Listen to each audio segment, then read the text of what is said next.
నమస్కారం. నేను మీ శ్రీనన్న. సోషల్ మీడియాలో ఒక వీడియో తెగ వైరల్ అవుతోంది. కేంద్ర హోంమంత్రి అమిత్ షా గారు లోక్సభలో అఖండ భారత్ గురించి సంచలన వ్యాఖ్యలు చేశారని. ఇందులో నిజమెంత?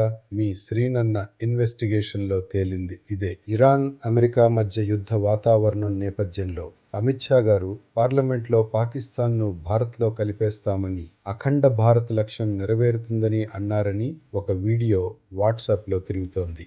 చాలామంది నమ్మేశారు, షేర్ చేశారు. కానీ ఆగండి, మేము ఈ వీడియోను క్షుణ్ణంగా పరిశీలించాం. ఇది డీప్ ఫేక్, ఏఐ టెక్నాలజీ ద్వారా సృష్టించిన అబద్ధపు వీడియో. పాత పార్లమెంట్ సమావేశాల వీడియోను తీసుకుని ఏఐ ద్వారా వాయిస్ మరియు లిప్ సింక్ మార్చారు. అధికారిక పార్లమెంట్ రికార్డుల్లో కానీ, పిఐబి ప్రకటనలో కానీ ఇలాంటి వ్యాఖ్యలు ఎక్కడా లేవు. నిజమెంత?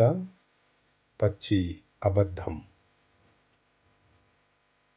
ఇది ఎన్నికల వేళ ప్రజలను తప్పుదోవ పట్టించడానికి చేసిన కుట్ర. ఏఐ ద్వారా సృష్టించిన ఫేక్ వీడియో నమ్మకండి, షేర్ చేయకండి. ఈ వీడియో మీ ఫ్రెండ్స్కు, ఫ్యామిలీకి పంపండి. ఫేక్ వార్తలు ఆపడంలో మీరు భాగస్వాములు కండి. మీ శ్రీనన్న మళ్ళీ కలుస్తాడు.